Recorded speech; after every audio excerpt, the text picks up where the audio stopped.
Hello, welcome to Recapping with Delora and Ashley. Please follow us on Instagram, Facebook, and Twitter at Recapping Podcast. Also, comment, rate, and subscribe on your favorite podcast platform. We're on all the things.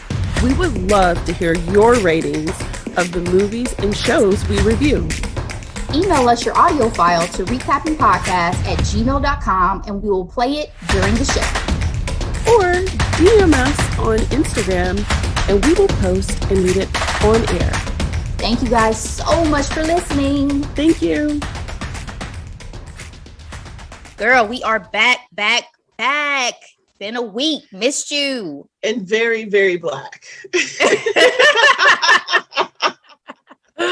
So one thing I forgot to tell you off mic, I might as well tell you now, is I finally conquered my fear/anxiety and did hot yoga. I've done it now twice. Congratulations. Thank Oh you. my gosh. You were so nervous about it. I'm like, so Ashley, nervous. Just do it. Peer pressure. Just do it.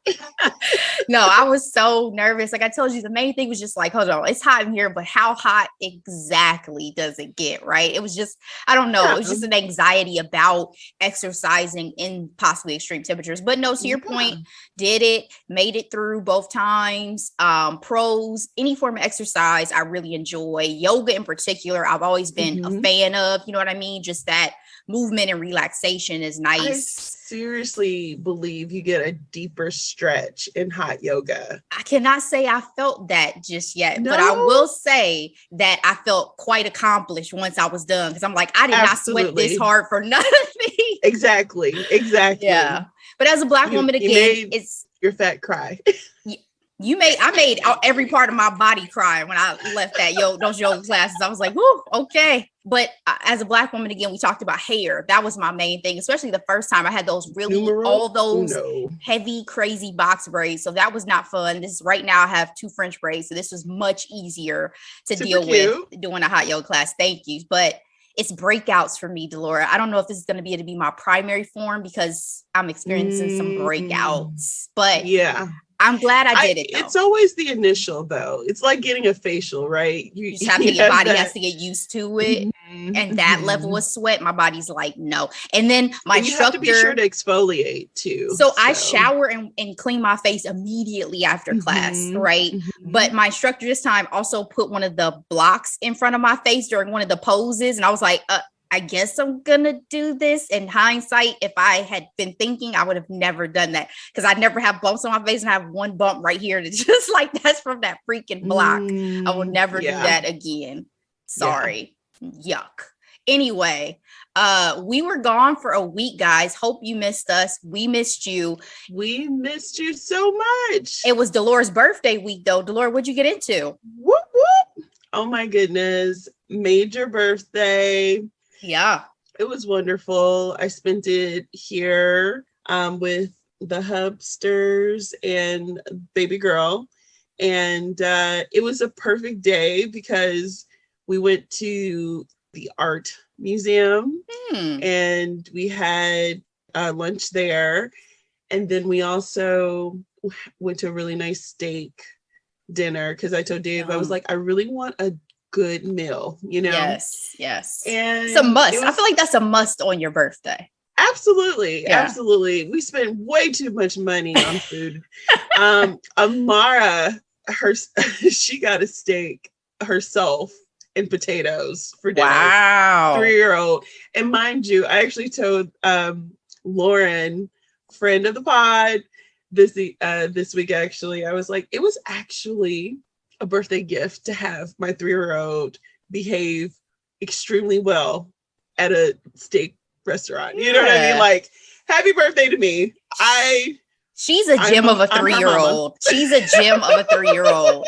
Like I said, when I came to town, I feel like I was trying to impress her. I'm like, you don't seem very impressed. So let me make sure I'm keeping you entertained.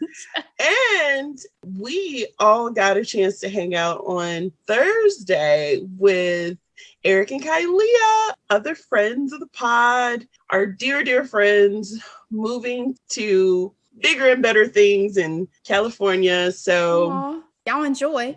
We're going to miss you so much, but we are so proud of you guys. Our kids are the same age, literally. And so to see them play, I'm not going to say the last time, of course, but, you know, until the next time, it was very heartwarming. And it was a good week. It was a good birthday week, but you know me, I celebrate the month. So here we go. Absolutely, go. Sis. Absolutely. As you should. Turn up the whole month of July. Okay. You only halfway through. You only halfway through.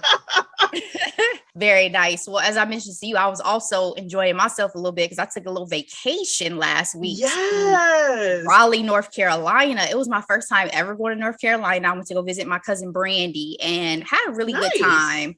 Raleigh has a lot of trees, which I was not aware that North Carolina was so, basically it seems like they just carved interstates in the middle of some forests, but I love trees. I mean, it was beautiful. Landscape wise, it was beautiful. I think, I could see myself living there is another reason why I enjoyed and wanted to go, because I heard such great things about North Carolina in general. So I actually got to go to both Raleigh and Greensboro, where my cousin used to live because she went to UNC Greensboro, I believe is the name of the school there. So yeah, it was a great trip. Went to the beach, went to a couple parties, did a couple things. And yes, I saw those beach pics come through. Yeah, girl, trying to keep it together.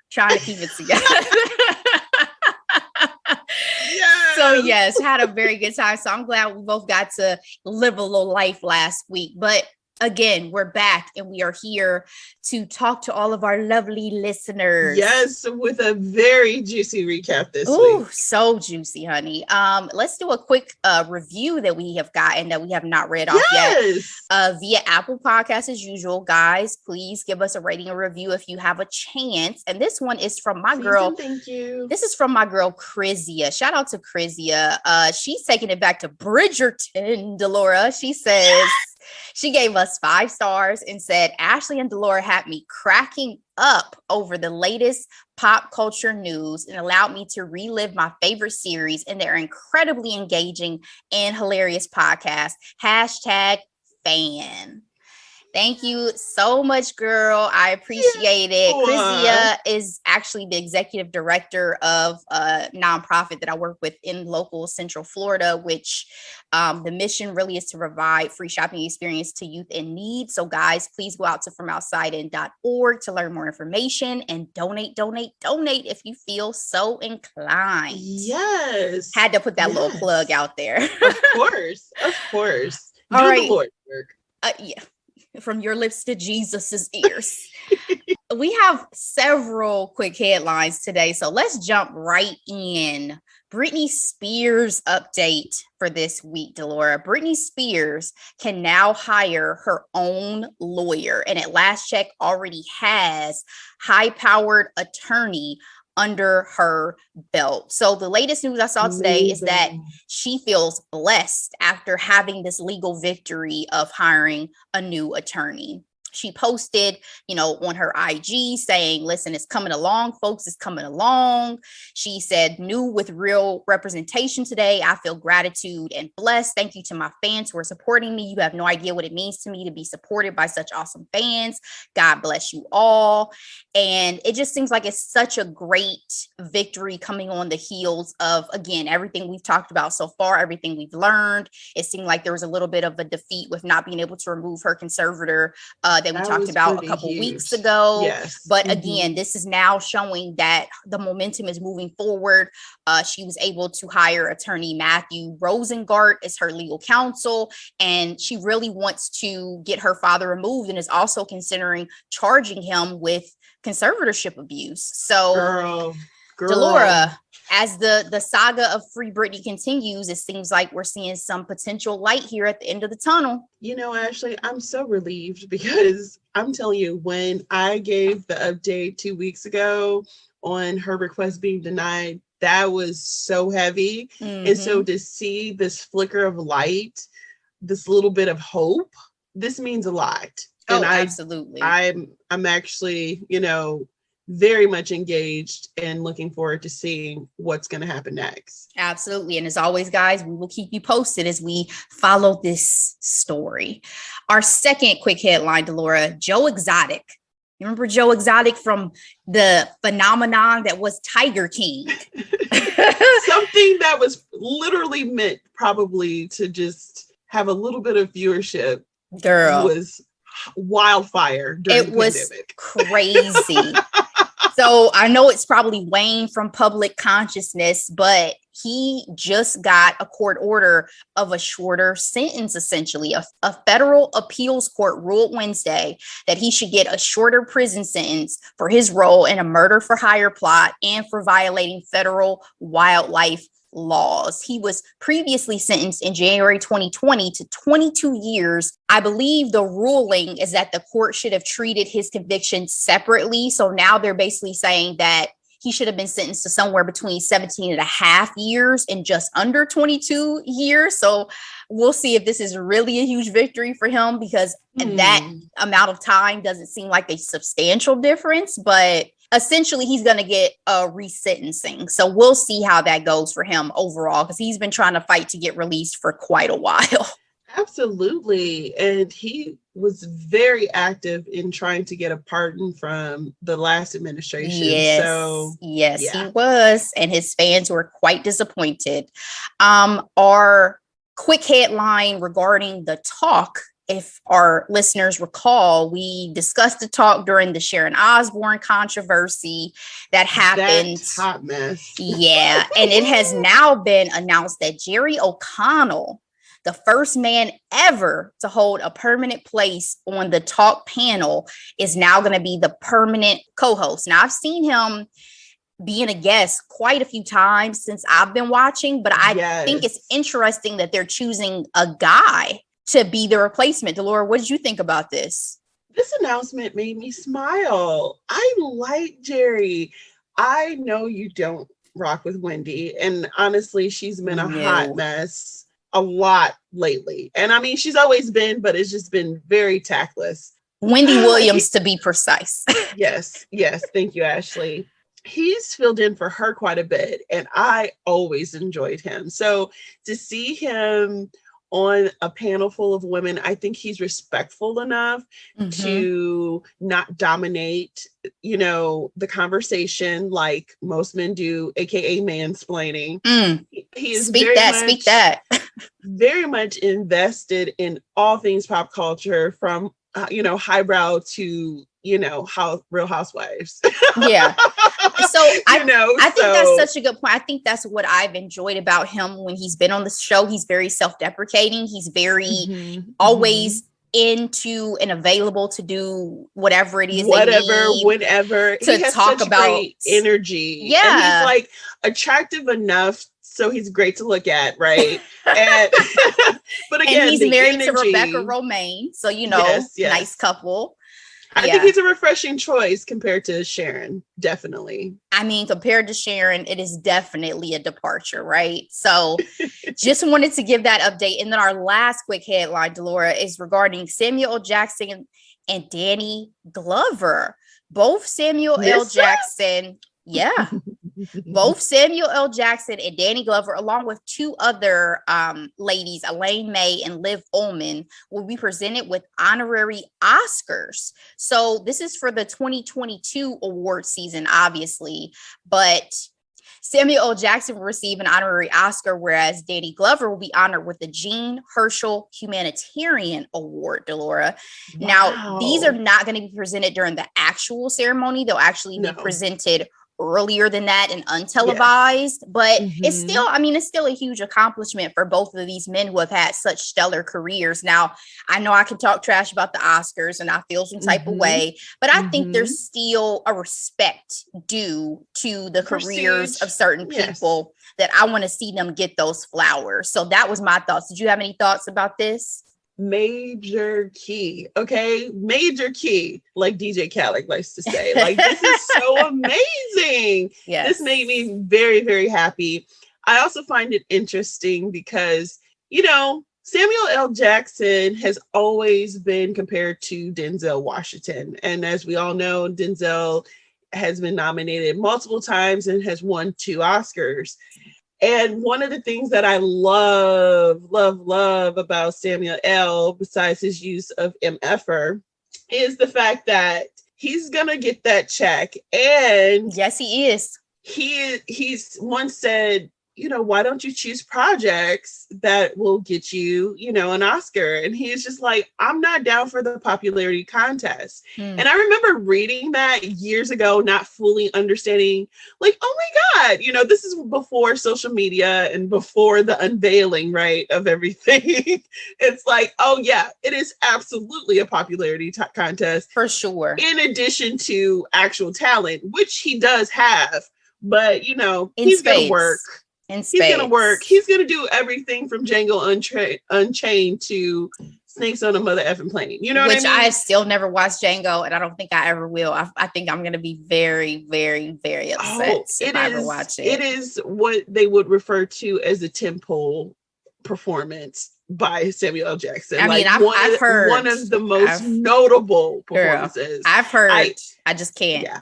I just can't. Okay. But no, to your point, it's funny though you say that about him and Denzel, because I never have compared the two, but I do agree that they're peers. They're peers. They're the same age. I totally get it. It's just like, I don't know. Samuel Jackson is a working actor in my mind. Like Samuel Jackson is always on somebody's set.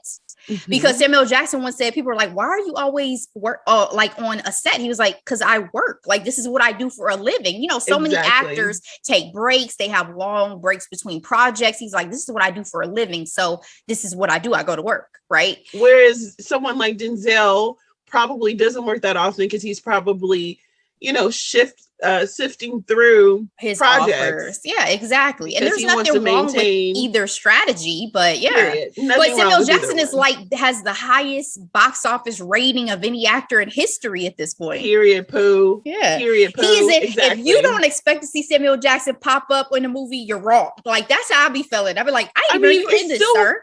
It still blows my mind that he was actually in Star Wars. Like, yes. He is in all the things. He is in all the things. Jurassic Park. My favorite WTF, what's Samuel L. Jackson doing in this movie was Deep Blue Sea. This came out back in the day. First of all, they didn't have to do him like that. They did not have to do my dude like that. They did not.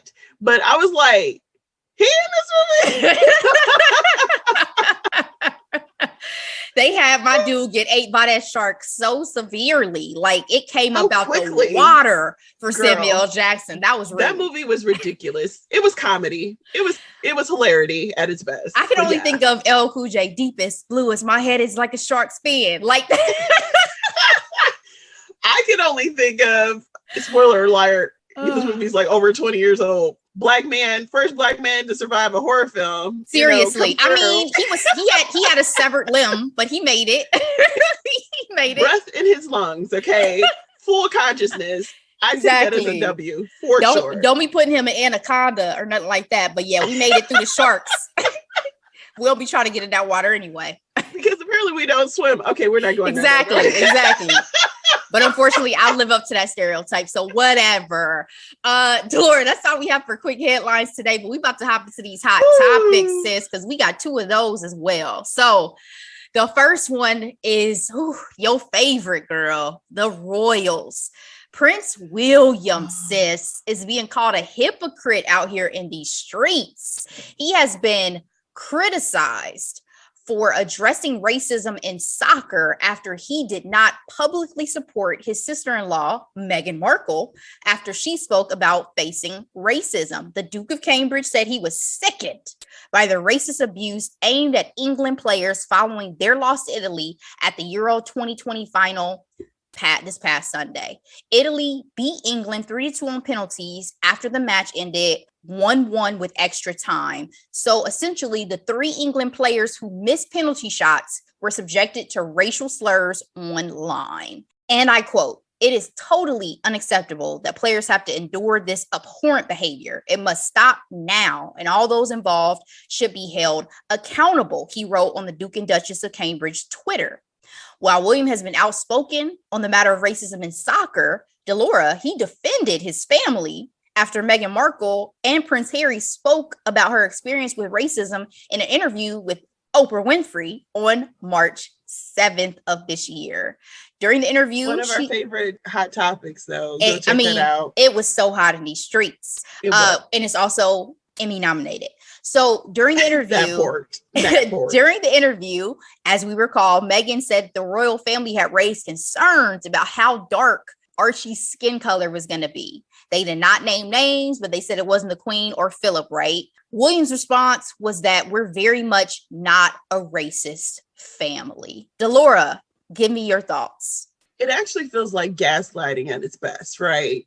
Because the hypocrisy, y'all were crickets for years at this point. You're unable to count the number of headlines that the British press has raked Meghan Markle's name over the coals. But you get in one championship soccer game. Mind you, we are very much American, so soccer doesn't hit our hearts as much as it does the international community. So I apologize. Obviously, major accomplishment. These same three men helped you get in that position, and they had a bad game because guess what? That's life, right? But you have all the smoke for three men you don't know, but you can't even defend your brother's wife? Disgusting. I'm grossed out. I was a major fan of William and Kate, right? But after that Oprah interview, so much stuff has changed since, obviously. Mm-hmm. I just feel like, it's just terribly disappointing, Ashley. What about you? I'm just chuckling because I love the passion. That's the only reason why I'm chuckling. I agree with... They're Princess Di's boys, okay? They are her sons. I expect more out of them after the tragedy that they have both lived through. I feel you. All they have is each other. I don't even expect that much from Charles, okay? But I expected more from William. Also because for me, it's generational. Like, even if I can accept some of the same way we talked about, the fact that, our thoughts on possibly some of the, I don't want to say misdeeds, but some of the quotes and some of the things that we know that the Queen's husband has said over the years. Okay, that was one generation.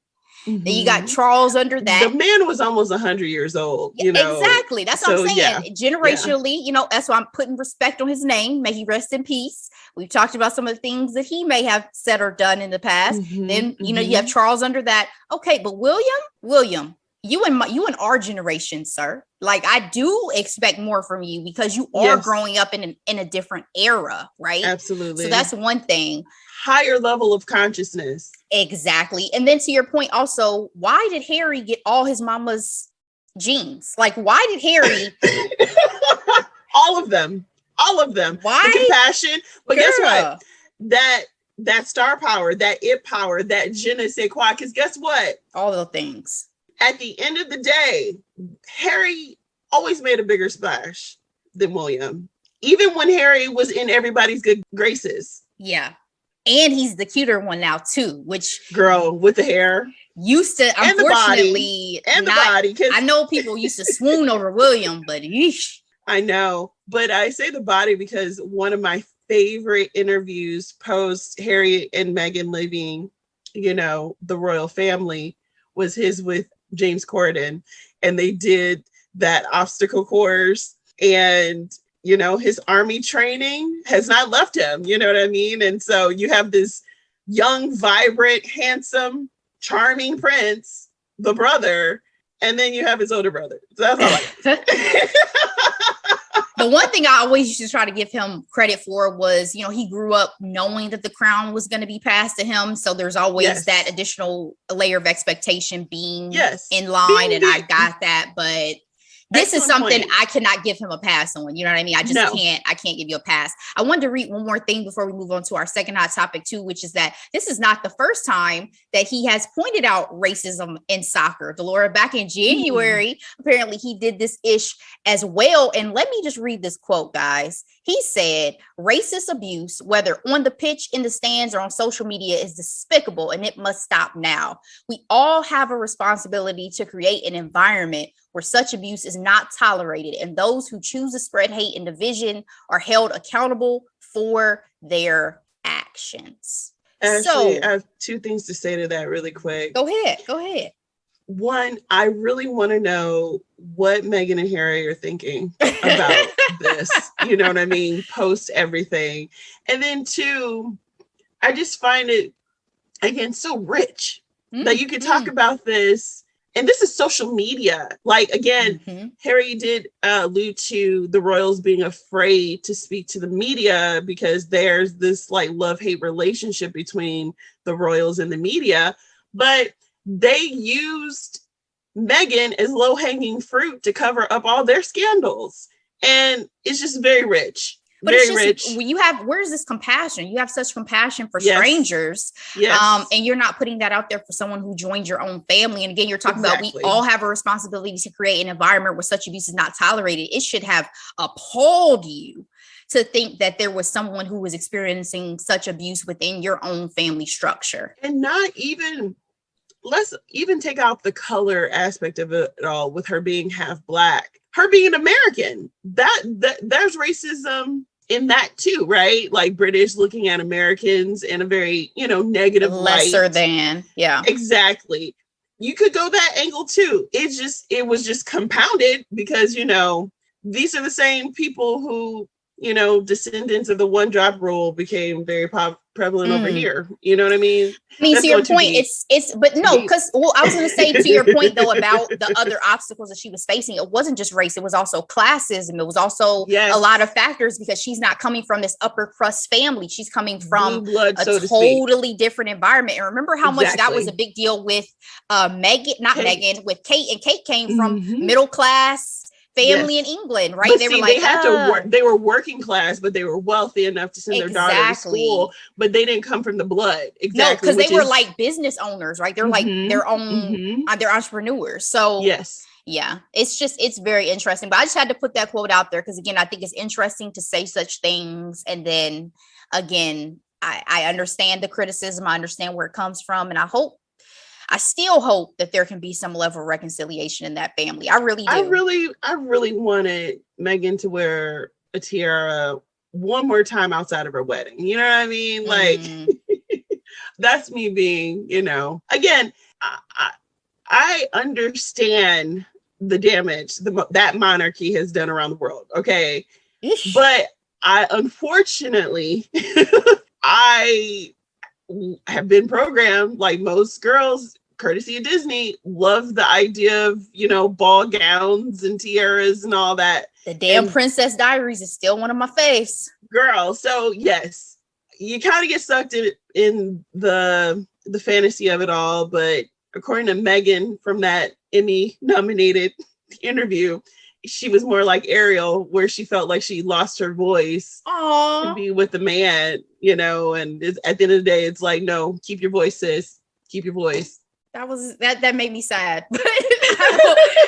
I'll move on because speaking of the Emmys, our last hot topic are the Primetime Emmy Award nominations that were announced on Tuesday. So Cedric the Entertainer is set to host the official ceremony that will take place on September 19th. But Delora, we have a show that is nominated based on our recap, sis. So let me read through some of these real quick, guys. Bear with me.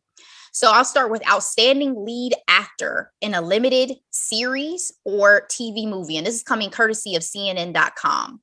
So we have Paul Bettany for WandaVision, one of our recaps. We have Hugh Grant for The Undoing, another one of our recaps. You don't say. We have Ewan McGregor for Halston, which I did watch Halston, and he was pretty great. Lin-Manuel Miranda for Hamilton. Girl. Leslie Odom Jr. also for Hamilton. But catch him in One Night in Miami. Yes. Outstanding Lead Actress in a Limited Series or TV Movie. Michaela Cole for I May Destroy You. Y'all better give sis her flowers. Period. That show was phenomenal. No other option. Again, guys, we've talked about it. The only reason why we did not recap it is because it was traumatic for both of us. It's heavy as fuck. Yes. Yes. It is. I highly recommend not binging that show. I I did though. I still did. It was heart-wrenching, but it was amazing. And she deserves all of the awards for it because this is her story and she had the strength to tell it. So amazing. We have Cynthia Erivo. Yes, we have Cynthia Erivo for Genius Aretha, which was one of my hidden gems. Okay. Yes, it was. Elizabeth Olsen for WandaVision. Amazing. Anya Taylor-Joy for The Queen's Gambit. Love. Y'all, if y'all ain't going back to our deep cuts, go back to The Queen's Gambit. It's one of my favorites. Please, one of the best. We have Kate Winslet for Mare of Eastown, which, spoiler alert, is one of my hidden gems for today. Love that show. Absolutely. Moving on to Outstanding Lead Actor in a Comedy Series. We have, of course, Anthony Anderson for Blackish. Period. He better get it. He's been nominated for 8 years? This will be his 9th year. He needs to win one. He needs to win one. William H. Macy for Shameless, which was the final season of Shameless, by the way. So that's one of my long time shows. I stuck with that show for all of these seasons. So girl, I couldn't. Girl, I did. And you know, I've said I don't really care for that type of show usually, but Shameless got me. Shameless, I stuck with. Michael Douglas for The Kaminsky Method, which I enjoyed, 3 seasons on Netflix. Too. Jason Sudeikis for Ted freaking Lasso. Girl, I need your Apple password or something. So I need to restart. I'm going to restart because the second season is about to drop. When I tell you there was a church on the streets of Orlando that instead of quoting Jesus outside had a Ted Lasso quote. I said, listen, is it really that we replacing Jesus with Ted Lasso in church now? Cut it out. Y'all doing too much. People who love this show love this show. It's so good. It really is. I think you'll really enjoy it. I'll let you know when I get my Apple subscription back together because it's coming. I got to watch the morning show. I got to watch this. I got a lot to catch. We're going to manifest free passwords though. That's okay. We'll manifest free passwords for all the streaming services. Absolutely. Listen, call us. The last outstanding lead actor in a comedy series is Kenan Thompson for his first season of Kenan. That is major. We watched the whole series, or the whole first season. Really good. Let's move on to outstanding lead actress in a comedy series. We have Jean Smart for Hacks, my show, HBO Max. That was a hidden gem. I need to watch this. Okay. Kaylee Cuoco, the flight attendant. She did do her thing in that show. She wasn't this your hidden gem also? Probably. Yes. You be knocking these shows down. I'm telling you, girl. Oh, I love them all. So much good TV content out there, guys. Y'all don't hear me. Tracy Ellis Ross, Blackish. Let's get it. Yes. We have Aidy Bryant, Shrill, and then we have Allison Janney for the final season of Mom. Outstanding lead actor in a drama series, Delora. We have our boy, Sterling K. Brown for This Is Us. That's my cousin. That single tear should win it alone. Every year. He's one of them actors that's like, which eye, left or right? Y'all let me know. Okay. With the slight lip quiver, Slight lip quiver every time. I'm so sorry that Jonathan Majors, Lovecraft Country, this is going to be his only nomination for this show since it's not renewed for a season 2. HBO claims to be for the culture, but you don't have a show monumental like Lovecraft Country and only give it 1 season. You didn't watch it, but for the trauma I couldn't.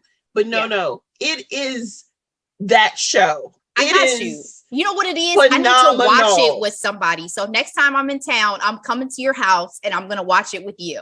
Done. Yeah, that's how I'm gonna get through it. That's how I'm gonna get through it. I'm going to watch it. I watch everything else. How could I not, right? That's just despicable. Anyway. You're a scary cat. It's okay. I am. You know I am. I'll be like, oh, it's too much. Horror is too much. Okay. And this show will leave you saying WTF multiple times. Oh, yes. I believe it. We have Josh O'Connor for The Crown. We have Reggae John Page for Bridgerton. Yes. We have Billy Porter for Pose, and we have Matthew Rise for Perry Mason. Very nice. Very nice. Okay. Reggae. I'm loving it because this is his only season for Bridgerton, this is his breakout role. It is. I am so proud of him, and I actually hope he wins. It's actually quite difficult because I kind of want Jonathan to win, and I kind of want Sterling to win, and I kind of want you know what I mean? Like, well, I mean, I'd love to hear your prediction. So if that's your prediction for that category, I feel you. I think he's a very strong contender, as is probably Billy Porter, since this is the final season of Pose. Final season Pose, absolutely. But it's a saturated category for sure. Oh yeah, all of them I could see walking away with. I haven't watched Perry Mason, but I love that actor from when he did the show with my girl Felicity. Anyway, her real life husband, Kerry Russell, love her. Anyway, outstanding lead actress in a drama series. Uzo Aduba for In Treatment. You know, that is my show. It is. I have to watch it. I have gone back to the Gabriel Byrne seasons. Okay, I'm in season 2. I have gone back. That's how good it is for me. I don't know if everybody enjoys watching people in therapy, but I find it very cathartic. Anyway, Olivia Colman. It's like that secondhand treatment, like, oh yeah, I need to work on that. Olivia Colman for The Crown, as well as Emma Corrin for The Crown. Epic. Elizabeth Moss for The Handmaid's Tale. She may take this category. She better not. She better not. With all the people in this category. MJ Rodriguez for Pose, again, final season. First and then trans woman nominated for absolutely now for Best Actress. For that reason, Lorraine Cox has gotten nominated for Best Supporting Actress. For that reason, as well as I've just heard such great reviews. I could imagine she's also a strong contender in that category. And then Journey Smollett for Lovecraft Country. Deserve. Okay, I don't mean to be breaking down on everybody's name, but this is some of the best nominations in a very long time. Yeah, I love Journey. I have loved Journey forever. Are plenty of snubs too, but when I tell you these categories have legit talented people and amazing performances, my sister and I, shout out to Deetria, we were talking about how Journey, the one thing she's going to do is she's going to pick a project for the culture.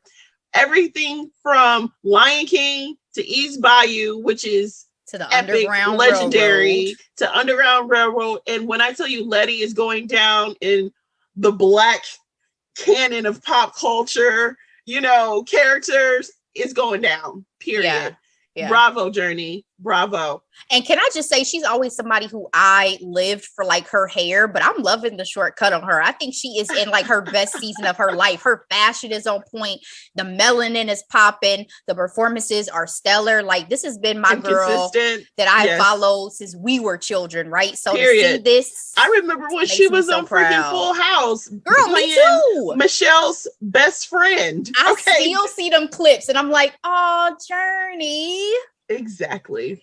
I would love to see her win in this category. So that's just my prediction for that one. This category is saturated for me. Journey, I know. It would be amazing for Journey, but The Crown this season was phenomenal also.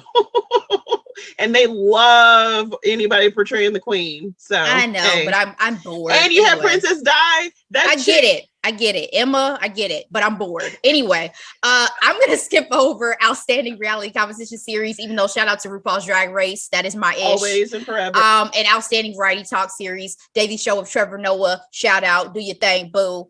And my boo, Steven. I love him. Stephen Colbert. I used to watch him always. Outstanding limited series. We have WandaVision. Check out that recap. Mare of Eastown. We're going to talk about it. I May Destroy You. Check that out. The Underground Railroad. Check that out. The Queen's Gambit. Listen to our recap. Listen, guys. Period. Listen, guys. Finger on the pulse. Outstanding comedy series, Delora. We're amazing, Ashley. We're amazing. Telling you, sometimes you got to pat yourself on the back. We know what we talking about. Outstanding comedy series, Blackish out here. Cobra Kai, check out that recap. Emily in Paris, check out that recap. Ashley, we need to pause though.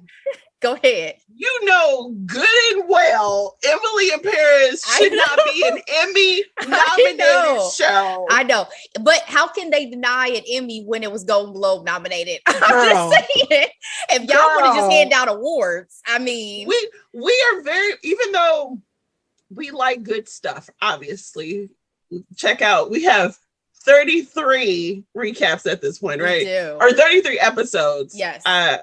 Because some are doubled up.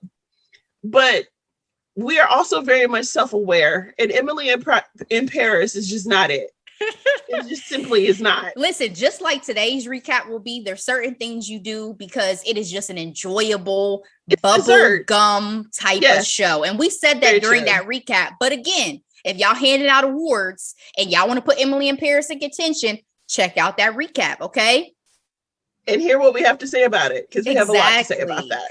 We also have in this category Hacks, The Flight Attendant, The Kaminsky Method, Pen 15, which I'm not familiar with, but I'll have to look that up. It's a Hulu original. It's about middle schoolers, but they're played by women our age. Yeah, it's an interesting situation there. Okay, I'll check that out. And then finally, Ted Lasso. Jason, you better wear some type of a shirt, a dress shirt for these awards, something please. With a collar, preferably with buttons. I get it though. He's very self-deprecating. He's a beautiful human. I understand. And then finally, and then we'll wrap this up. Outstanding drama series: The Boys, Bridgerton, The Crown, The Handmaid's Tale, Lovecraft Country, The Mandalorian, and Pose. So those round out our Emmy 2021 nominations, sis. Anything else you want to add before we get into the recap? I pretty much said a lot during that segment. So really, really excited about the shows and the actors. Congratulations for nominations. I mean, are there snubs? Yes, but I'm truly impressed with this year's group of nominees. Yeah, I feel good about it. Obviously, there's more we could have discussed, but that was just to keep it short and sweet. And guys, if there's nothing else, Delora, take us on to the recap. Oh my goodness, Ashley. This week's recap has to be one of the messiest, sexiest. I just don't know what to say about this show, Ashley. We're recapping Sex Life, a Netflix original series. Girl. This film is rated MA. So I'm just going to go ahead and say this. If you got anybody who can't handle words like sex and all the parts that go into that, make sure they're not listening to this recap, because we're about to have some grown folks conversations here, okay? This is about to be an MA episode. We'll keep it cute. Don't get me wrong, but I can make no promises. I won't say anything too vulgar because my mom listens. Woo, moms, if you're listening and if you don't want to know everything about your daughters, just stop. Just stop now. Thank you. Okay.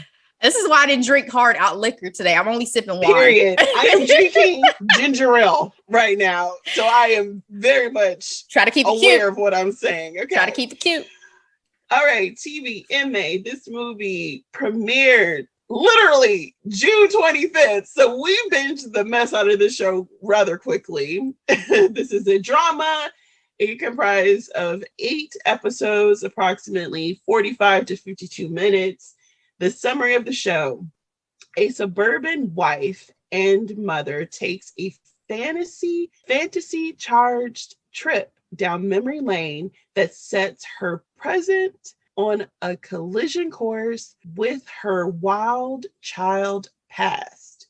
All right, Ashley, this show has a group of relatively unknown actors. I mean, they've been in things, but this is their first principal roles for some of them. Mm-hmm. This show stars Sarah Shahai as Billy Connolly, Mike Vogel as Cooper Connolly, Adam DeMoss as Brad Simon. He, honestly, out of the 4 principal characters, is the only one I recognize from a different project. I remember him in another Netflix original called Falling in Love with Christina Milian. And he was also in one of our mutual favorite shows, Unreal. Oh, he sure was. You know what I remember? Yes. Guy who plays Cooper from, though. I think he was the bad guy in a film with Brenda Strong. You remember that, where he was like, he wasn't really her husband, but she like had amnesia. Wasn't he her? Yeah, that was another Netflix original. He was the creepy guy. Yes. Excellent memory, Ashley, because I'm like, I know I've seen him before, but I just cannot put my finger on it, you know? Yep. And then we also have Marguerite Odette as Sasha Snow. All right, Ashley, I'm just going to highlight. Love Sasha, by the way. I love Sasha. I'm going to highlight the executive producers here. We have Stacey Rukiser. She's actually a known writer. She's been on several projects, and she was also part of Unreal. And M. Miles Dell as executive producer as well.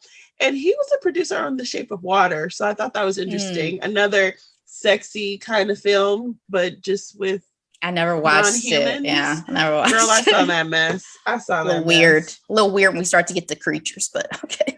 And I also want to highlight that the directors were females, and there was intimacy coordinator as well on this shoot. Rotten Tomatoes, 25% critics. Yep. 35% audience score. And for Google users, 80%. Ashley, what's your grade for this series? Girl, I'm going to keep this part short and sweet because I'm going to save my real feelings for the very end. So there's no spoilers, but my grade is a C.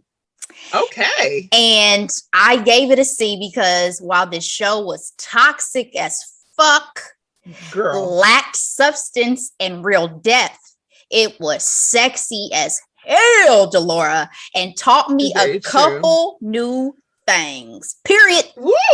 That's all I got. That's all I got. That's all I got. That's all I got. I'll say some other things to the end. What about you? Insert deep Negro spiritual sigh. Okay. I gave this series a D+. Okay. Because Ashley, one of the articles I saw from the New York Times said that it was drowning in the shallow pool. Okay.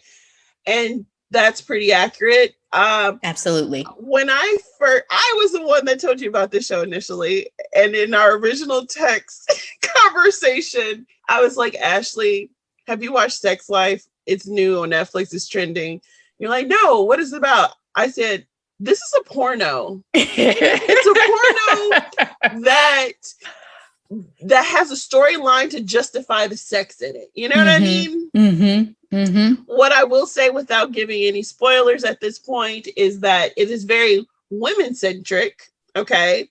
There's no money shots. Okay.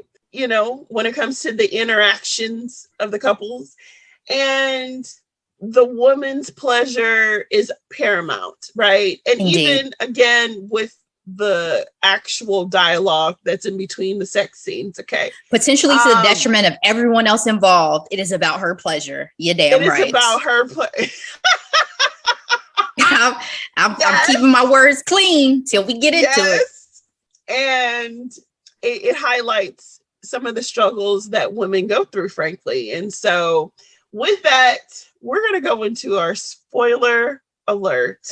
All right, Ashley, this film stars Billy. She is a woman who lives in the suburbs in a very wealthy neighborhood in Connecticut. She has the quintessential American life, right? Gorgeous husband who is wealthy and 2 healthy, beautiful children. But Ashley, she's not happy. She is spending most of her days in a muumuu, breastfeeding her second child, watching it after her eldest son. And all she keeps thinking about is how her life was before all this. And she lived a very crazy, sexy, cool life. Okay, TLC. The other thing about her daydreaming about her previous life is her infamous ex bad boy boyfriend, Brad. Mm-hmm. And she is expressing all of her yearnings in her journal. And Ashley, these accounts are pretty graphic. And we as the audience see some of the lovemaking that she experienced during her wild child days. You calling it lovemaking is generous. Fucking. They were fucking in this show. Okay. Absolutely, Ashley. Sorry, Mom. Sorry. She does it in great detail. And one day, her perfect husband finds it and reads it, Ashley.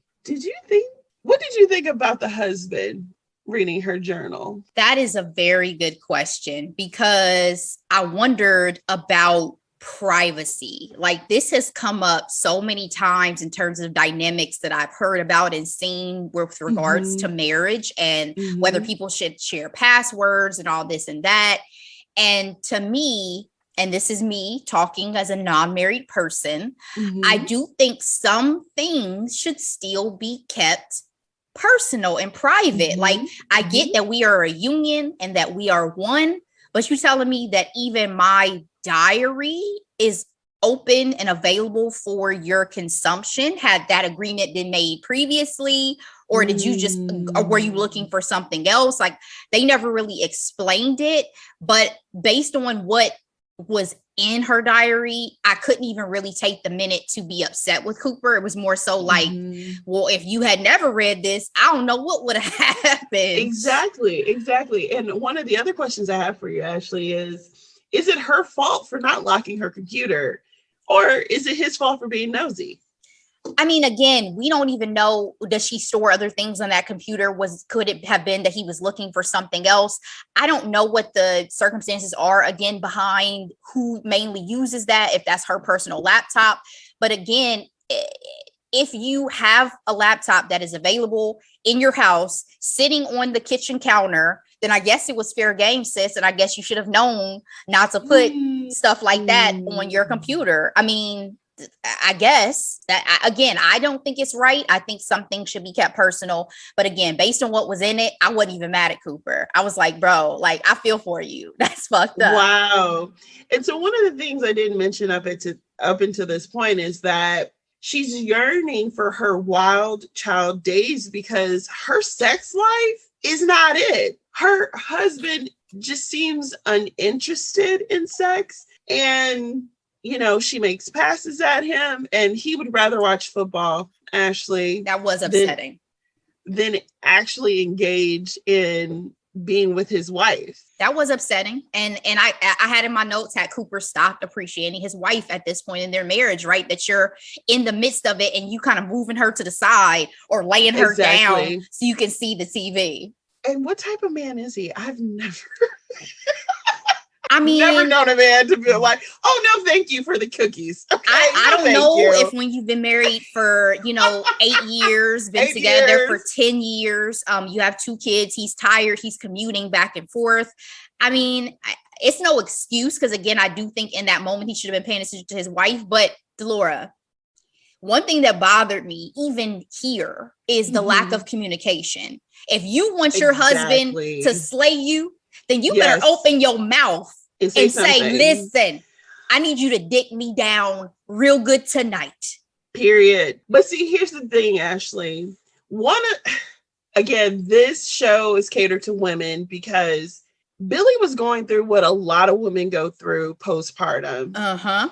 You are, again, in a muumuu, stuck in the house with kids. You're not having adult conversation. Billy, again, was vibrant in her young days outside of her, doing thought shit, to quote the great The Stallion.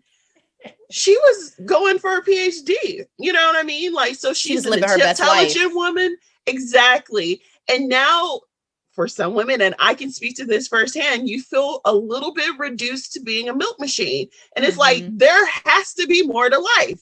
There has to be. And let me reminisce about the greatness, about my notches in my belt. You know what I mean? Yeah. Like, and I get that. I get that. The fantasy part wasn't what bothers me. And we'll go on. The fantasy part, you reliving moments. I mean, that's to me a natural thing in life, period. Like, remember, we never talked about this on mic, but remember they had that whole thing on one of the shows, The Real, about, you know, are you upset if your partner is envisioning somebody else while they're in bed with you? And it's like, you can't police somebody's mind and what their fantasies entail. And that's natural. You are both individuals. And so I never answered this, but I wholly agree that you are allowed to be an individual. You all are coming together because the idea is that two whole people are coming together and having and creating this life. Yes. I think Cooper should have given her privacy, or if he was going to be nosy, don't be so bold with it. I mean, again, that's kind of entering the sneaky realm and lack of communication realm, but you know, curiosity killed the cat. Oof. So in this case, it fucked him up. Okay. Entirely, Ashley, entirely. And I also want to give one more example. Everybody was giving Ayesha Curry hell when she did the Red Table Talk and talked about how she wanted attention. Yeah. Because Steph Curry gets all the attention because he's a star basketball player. And for me, I was not offended by it because I knew that she just had her third child. Okay. Of course. When you are surrounded by a bunch of groupies lusting out for your husband, it's like, well, top tier too. Top tier groupies. Top tier. Because he's a top tier player. Exactly. You know?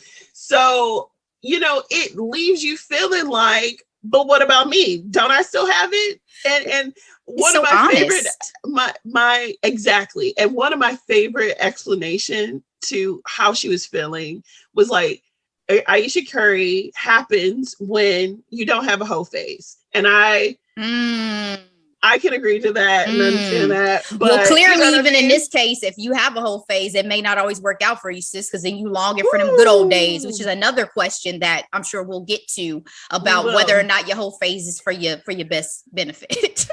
So Ashley, Cooper goes down a spiral after reading her journal because it is not only about her whole days, it's about specifically an ex-boyfriend, Brad is your quintessential bad boy with daddy issues, and he rides a motorcycle and he's wealthy and he has other assets that we'll talk about a little later. He's not just wealthy, he's a star to a certain degree in terms of his career because he is a music producer, right? So he's a semi-celebrity, honestly. Yeah, because all the artists want to get to know him because they want him to. And he was also on the cover of magazines. He was on Rolling Stone. Like he has a prestige about him beyond just being wealthy too, which adds to the mystique of his bad boyness. Exactly. Great point, Ashley.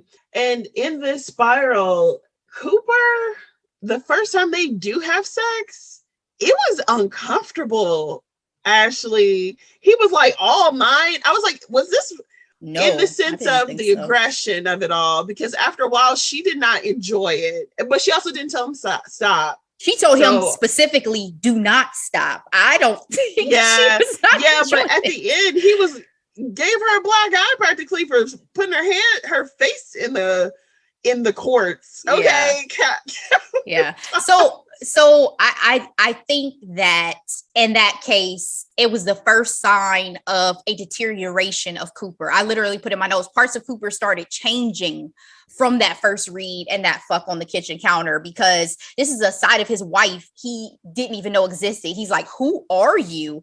And then let me fuck you the way obviously you must have always been wanting. And then you see the remorse or like the change in their dynamic immediately. So I think that was what was more conveyed, was like something has immediately shifted because I'm learning that there is something about you that as your husband, I had no awareness of.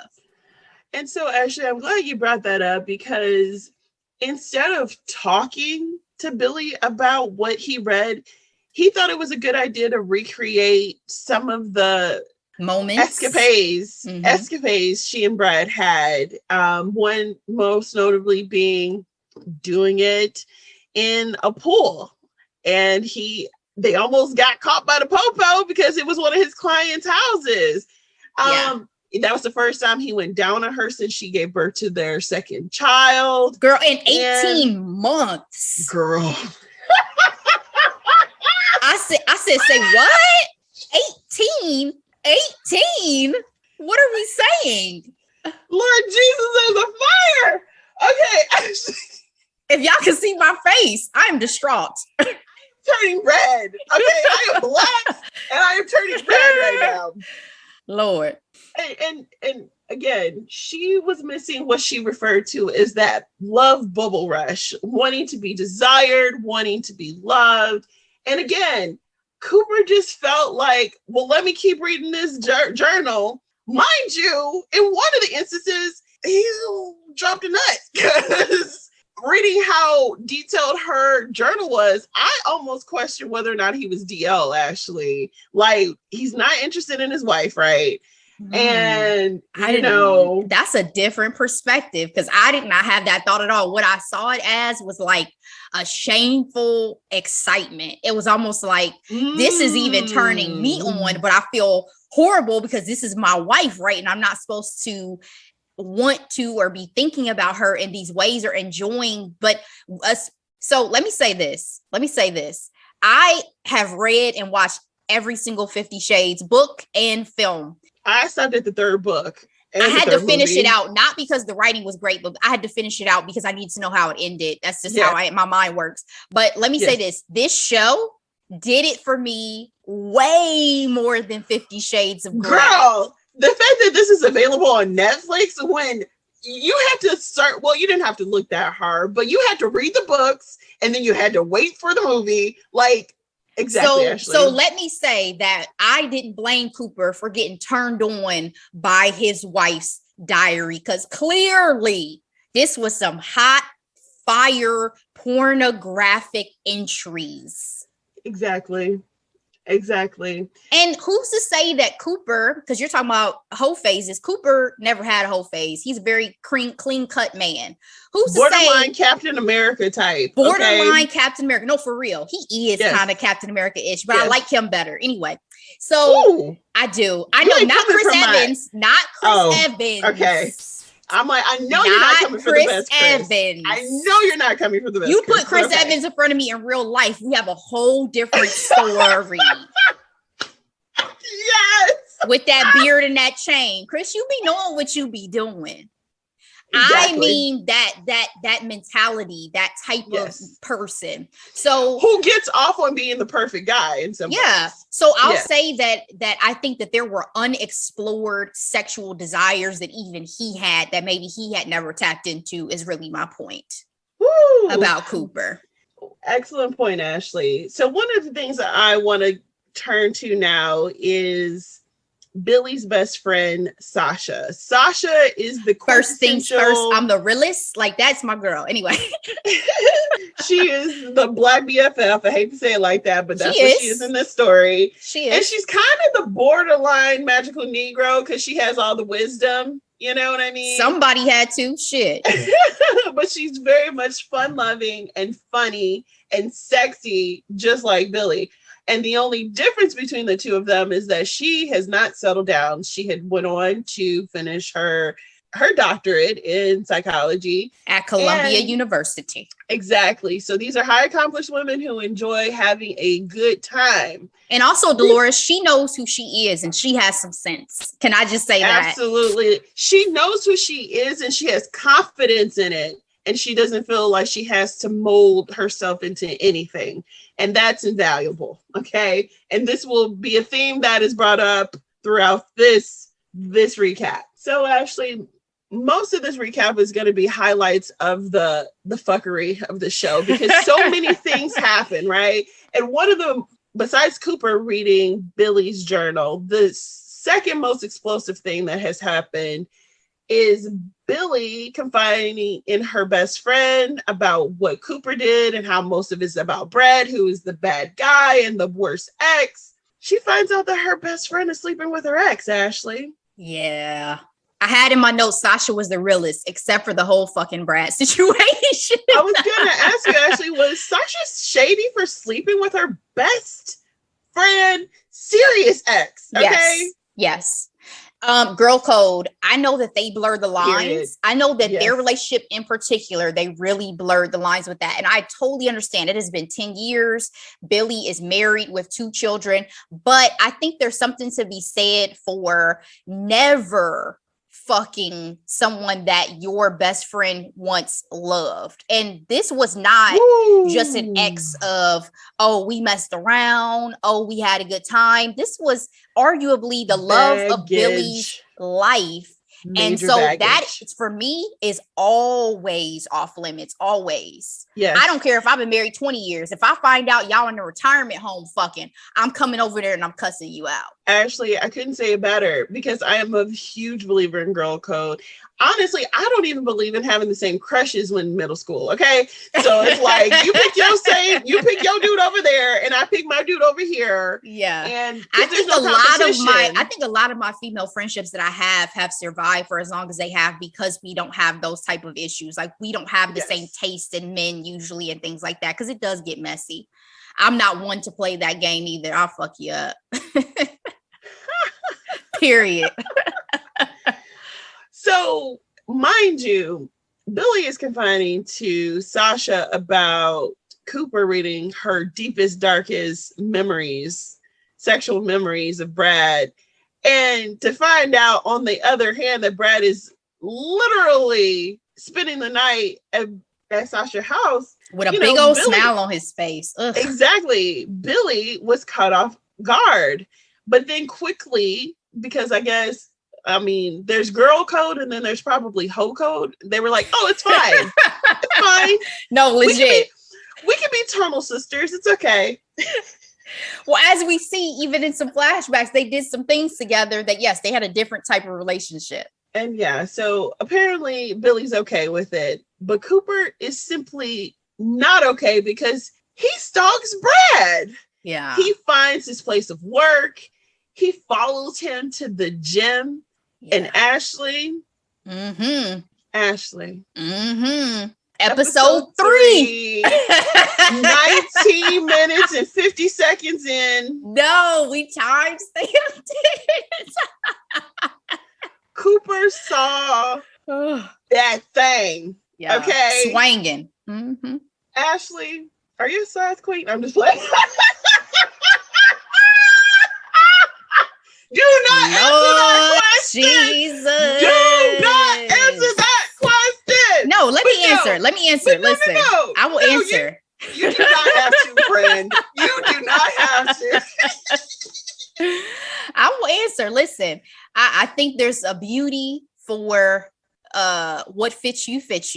And it is there are some that have it and don't know how to work it. So let me say this, that don't think just because you Brad out here that you got it on lock, because you don't if you don't know what you're doing. I'm mad though. I read an article. They won't say the actor won't say whether that was real or a prosthetic. I want to know. I heard that he said that it was real. The first time I saw it, I literally was like, yo, okay, is this what we're doing in this show? Okay. I appreciate male full frontal. Anytime I see it, I appreciate it because I feel like we see female nudity all the time. Put that out there. So was Cooper sizing him up, and was his reaction realistic? Yes, absolutely. I mean, this was literally a dick swinging contest in the shower. He went in there knowing that this was what he was going to see. And it was his own neuroses. Because I felt so bad for Cooper in these moments. Because to me, it's like you're giving away that your power. You are the husband. You don't need to be stalking this man. You know what I mean? And so it just showed the level of deterioration of like his trust, his mental state, all of that, that you're sitting here doing all of this to try to better understand what your wife saw in this man or still sees in this man or what have you. It was upsetting. I hated to see it. But at the same time, I can understand in that moment, he was probably like, shit, well, I get it. Exactly.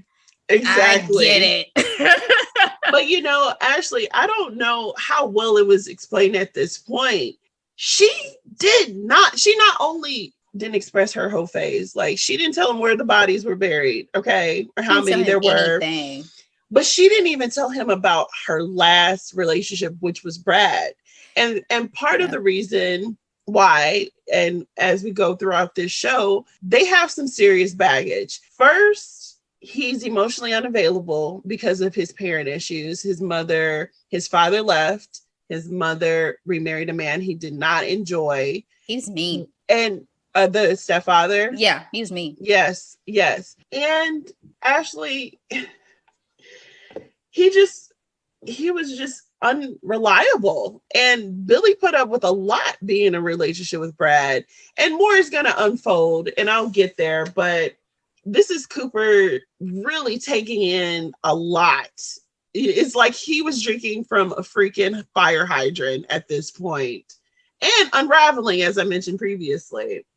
So Cooper confides into his sleazy friend at work about what's going on. And when I tell you, I was on Devin's page. Let's go back to Cooper. Cooper was telling him that his wife was insatiable and that her ex-boyfriend was a stallion. And I had a huge issue with how he described his wife in this moment, because I really hate when men make women to come off as like sex crazed. It's like you are only demonizing women because you can't keep up. Whether you're not big enough, whether you don't have the stamina enough, but don't demonize a woman's sexuality. That's just a tale as old as time. I just didn't like it. I feel you. What did you think about this? I think for me in this moment, again, I'm feeling so much empathy for Cooper that a lot of these moments I lent him much more empathy than I probably even did Billy throughout the series, because at least in his case, I felt like Cooper was honest about who he was, and Billy's lack of communication and lack of awareness of what she was going through. Because that's one thing I'll touch on real quick too, Delora, is one thing that bothered me about this show being so surface. Don't make her be a psych major who was going to become a psychologist if we're not going to delve into her actual psychology, right? Like you're talking about someone who did not communicate her sexual desires to her husband. Suddenly he's finding out that you have this insatiable appetite for your ex that you are so needing to get out that you have to write about on your laptop, even though we 2 kids deep and 10 years in. Like, girl, that's a lot of years. So I just felt like Cooper is trying to understand and taking all this in. He's just being very candid because he's having a conversation with one of his friends. It's the same as, you know, there's a difference between when I talk to you about things and when I talk to someone that I'm not as close to, right? So I'm giving you my most vulnerable, candid feedback. And so I think that's what he was doing. Podcast. Exactly. Some weeks y'all get, like this week, probably a little more candid than others. Ooh, but people finding out things about me, I don't know if I told anybody else, you know? But I totally understand your thought though about that, and that probably was something that they meant to point out, was the idea that at this time he should have probably worked harder to understand where Billy was coming from instead of talking about it as if it was a problem. So I definitely understand that perspective, Delora, and I think it's a very valid one. So all of this snooping Cooper is doing is giving Brad the green light to be a little bit more aggressive towards his communication with Billy. AKA disrespectful. Whew, girl. The disrespect. We should dedicate this episode to Samuel L. Jackson, because the amount of fucks we're gonna drop is just I don't know if it's anticipate. More than you. Probably not more than y'all used to hearing from me though. Girl, Brad goes as far as to reaching out to Billy on FaceTime, where he records a late night session with Sasha. And what does Billy do? She plays with that fire and she's getting really warm by it, okay? Ooh, child, that episode was hot. It was hot, but my mouth was on the floor. I was like, what am I watching? I was like, she ain't gonna do it. I was like, she ain't gonna do it. Yes, she about to do it. Yep, she's into it. Like, Sis is into it. Sis is into it. Lean back. It was with your best friend. Girl. And so she was so guilty by that whole late night session that she was in search of her best friend Sasha to have a face-to-face conversation about it. And I thought Sasha's reaction was very much in the hold'em. You know what I mean? She was like, that Ozzy fuck. How did my ass look? In the same breath. In the same breath. Exactly. I was like, yo. Exactly. I don't even want to say that it was a whole thing. I think again, it is their relationship. Like their relationship is such, their closeness, which I have never been this close to a girlfriend in my life. Never. I love you, Ashley, but no, I've never. Agreed. Never. We good. This is close enough. We good. We good, girl. Yeah, I think it was supposed to be a part of their relationship, but for sure, it just added more complexity because it's like, where is this about to stop? Like, you're taking this really far, Billy. You are a married woman with 2 kids. Girl, I have to give a shout out to her second because the way that baby was rolled around, God knows where in that city, you didn't hear her crying or disrupting nothing. Her mama having full-fledged meltdowns. Baby was about to die. The poor little son, Mom, come home. I want you to be home. Like, he was breaking my heart. I felt so sad for him through the whole series. That child was done wrong. Oh my goodness. I'm telling you, thank God the kids were young because this is messy. But yes, like the good friend that Sasha is, she told her, like, girl, remember the bad stuff, okay? Like, you were playing with fire, sis. And dumb. Billy's dumb behind had the grand idea of, let's all go to dinner and tell my loving, trusting husband that you were dating my hot ex and everything will be okay. Actually, I was done at this point. I was like, I have never known a Black person to do something this outrageous in my life. Never. Delora, when I tell you, Cooper is better than me. I would have burned that restaurant to the ground if I had to come knocking on the door of the bathroom to get my spouse out with their ex. That restaurant would have been burned to the fucking ground. Let's talk about this dinner, okay?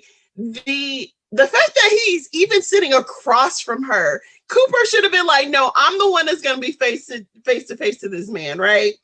And then the innuendos in the conversation, this dude was like, Billy loved to slip in and out of traffic.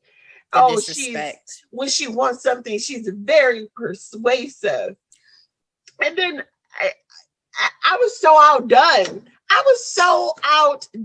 By the disrespect. Scene. Why was Brad so concerned with her happiness during this dinner when he gave 0 fucks the countless times we see him break her down throughout the show? Suddenly you care so much. That is the question. Girl. I said, he is not Noah. This ain't the Notebook. It ain't it's been 7 years and it's still me and you. No, boo. No. Unreal. And again, Cooper reiterates to Brad that Billy never mentioned you. And maybe that was a reason for that. And he was like, she classed it up. But guess what, Ashley? She dropped out of her PhD. She's taking time off for work. And Brad's like, this is not the Billy I knew. But I'm like, you lost those privileges. Sir. Absolutely. People do evolve. Please stop. This is foolishness. This is ridiculousness. And Ashley, I want to point out this. I feel like if he wasn't insanely wealthy and famous and quote unquote hot, if he was fat, ugly, and broke, he would be a psycho. This would be a horror film. Absolutely. To me, After it still 8 is. years? To me, it still is a horror film because this is the horrors of the reality that it seems like people don't give the respect that love and marriage deserve. This is the stuff, Delora, that gets people killed. I always say, love and money are the two things that will get you fucked up. You should not play with people like this. You should not play with your husband like this. Wars were started off of love and lust. Okay, so because if all of a sudden when y'all go home it's a murder suicide, then he's wrong, right? Like, don't play with your husband like this.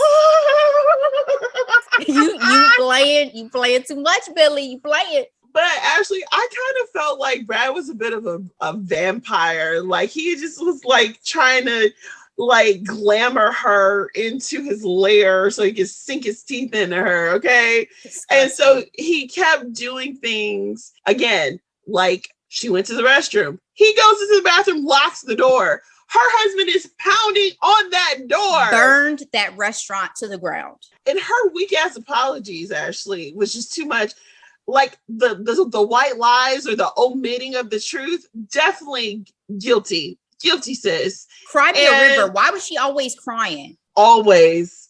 The actress actually said that, you know, it was a big task to be in this role because Billy goes through so many emotional events. So Ashley Cooper left because guess what? We haven't really talked about his work. He's in venture capital banking, trying to make a difference. He has this fine ass boss, Francesca, okay, who has googly eyes for him. And he is doing this dinner the night before one of the biggest presentations of his career, okay? And he leaves the restaurant disgusted by how that dinner went down, right? Into the loving arms of his boss, who has been giving him all types of signals up until this point. I don't know how he still has a job dealing with this mess. I don't know if I have the emotional capacity to handle this level of drama and still be a functioning human being, Ashley. How about you? For sure. It was definitely too much. It was teen too much across the board. You having to answer the phone and go run off right after. Again, you have to come knock on the door to try to get your wife out of the bathroom with this man. I mean, Cooper is better than me because I don't think I would have been able to handle half of these situations as well as he did, let alone be able to perform work functions, you know, appropriately. So, I mean, hats off to him. He handled himself very well. He didn't even cuss through this. Like he was a stand-up human being. So actually, I find it interesting because are you Team Cooper? Absolutely. Are you Team Billy? Are you Team Brad? No, I am absolutely Team Cooper. Hate Brad and Billy, if I'm completely honest in this moment. Really? Hate them strongly. So much so that I know this couple is now a real life couple. Yes. If I saw them on the street, I wouldn't even be happy for them because that's how irritated I am with them in this show. Whoa. I know. And that's strong words. That's interesting, Ashley, because for me, I'm Team Nobody because they all got on my first and last nerve. Because, I mean, Billy is just reckless. And I have some empathy for her because postpartum is a bitch, okay? But for Cooper, he goes in and out of these dark moments that I'm just not here for. You know what I mean? And when it comes to Brad honestly didn't do it for me either as the brooding leading man. At all. Ray Gay was definitely one of the best brooders that we've recapped in recently. But for him, I couldn't stand his walk. I'm like, why does he walk like that? And then I was like, well, maybe because he has a big carrot or eggplant or something. I don't know. Walk with a limp because my nuts heavy. I did not feel Brad whatsoever on that level either. Like he did nothing for me. I think I put in my notes like, the other person that I love, good in bed, and that's it. That's what I was reminded of in this romance, sexy genre. Definitely Ray Gay and Jamie from Outlander. Those are some of my favorite leading man, but it just wasn't it. So it was kind of hard to. I was actually very, very interesting. And of course, Billy doesn't take an Uber home. Of course not. She rides on the back of her bad boy ex-boyfriend's motorcycle, Ashley. So we have a lot of flashbacks in this show, Ashley, and we get some substantive flashbacks when Sasha keeps yelling at Billy, remember the bad things, because there's a reason why they broke up. They were together and they had amazing lovemaking sessions, okay? And, just like biology, sis got pregnant, okay? Like biology. You put the P in the V. I didn't see not one condom. If they were black, there would be all types of condoms in this. Well, you heard her say, if you didn't want this, you should have been more careful. Like, okay. I only say all that right. Because, in a lot of black movies and shows, condoms like, oh, do you have a condom? Anyway, she gets pregnant and his first reaction, Ashley, is, what are you going to do about it? So sweet. He was such a sweetheart. And of course, she is pissed. And he makes it up by sending her a little motorcycle jacket. What was that enough of an apology for dismissing having a whole ass baby? When you love somebody, I guess she was stigmatized. It was what it was. Because that's what I was gonna ask you, Ashley. Have you ever had a girlfriend that had a really, really bad boyfriend and took him back for doing the absolute minimum? There's only been one girlfriend. I'm not going to put her name out here on the pod that don't do that. I despised one of her boyfriends, but I am that friend that I despise your boyfriend. Like I never miss words. I did not think he was a good guy. I did not think he treated her well, and that relationship no longer exists. But I think, again, it's just so different when you are in those situations, right? It's easy to be an outsider and to say, oh, this isn't for you, this isn't whatever. But once the P starts going into the V and feelings start to develop, all bets are off, baby. All bets are off. I mean, we cannot forget, speaking of something that I learned about, the coital alignment technique. Yeah. I didn't know it had a name. I was like, okay, let me Google this. That's in my notes. When you're making a connection that deep, it's hard to shake them off, huh? Girl. In terms of their flashbacks, Billy unfortunately loses the baby, and it's devastating, okay? And one of the ways that they decided to help them move forward was to attend her cousin's wedding in Georgia. And Ashley, at that wedding, he makes out with the bartender. So her being a psych major, right? She dressed him up and down as like, oh, you're acting out and I can't believe you did this. It's like she wanted a wounded bird. She signed up for it, I feel like. You know what I mean? I feel like women, after a while, know what type of guy they get, right? She extended a lot of grace to someone who, at every turn, treated her like shit, honestly. I mean, every time he was going through something, he not only broke up or broke it off with her, he did it in such harsh, rude betrayals. He fought dirty. Yeah, absolutely. That one time he yelled at her and said, "You're not my girlfriend. You're nothing to me." Again, but this is the dude you fantasizing about. Okay, gotcha. Again, she did mention that she's the type to only remember the good, and then when she remembers the bad, it's hard to shake off or whatever. I don't know. So moving back to the present, Cooper didn't go home. He got in that cab with his boss. And Billy is losing it. She's like, oh my God. She also goes to see her old psych friend. And they have this 85-15 conversation. Essentially, it's like, can you be satisfied with having the perfect 85%, but then, giving up essentially the 15%. What did you think about that conversation, Ashley? And do you agree with the philosophy? I focus, I think at this point, more so on the fact that I was happy that Billy was finally seeing a therapist, but then when you do, it's one who doesn't believe in monogamy. Like, I think it was definitely a situation of you're supposedly going to seek some type of answers or help, but you chose this person for a reason. So this whole 85-15 thing, you're trying to justify why that 85% really isn't enough.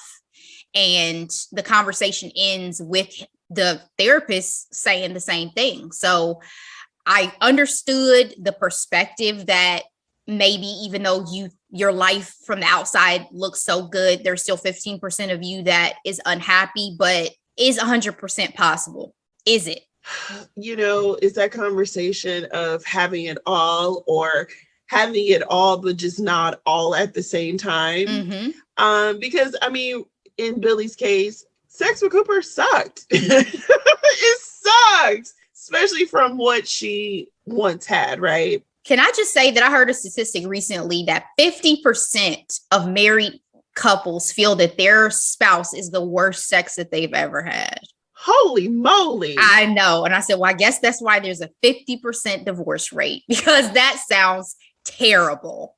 Oh my gosh. Well, the actor who played Cooper, I saw a couple of the interviews with all the actors leading up to, the premiere of the show. And he's been married to his wife for about 17 years. And he's like, one of the things I'm going to tell you is never stop dating your wife. Yeah. And again, he and his wife have been married many years and they have small children. And he's like, yeah, never forget to date your wife. So I thought that was a good and informative interview for him to say that. I think it always comes down to choices, and hopefully you chose the right partner for you. And I think that's Billy's dilemma throughout this entire show. Ashley, when you think about this whole 85-15 percentage thing, and it's a little bit different the first time I heard it, because the first time I heard it was from Tyler Perry's Why Did I Get Married? The 80-20 rule. Yeah. But is Cooper a really long rebound, Ashley? That's how she was making him feel. I mean, how long did she really grieve that last breakup from Brad?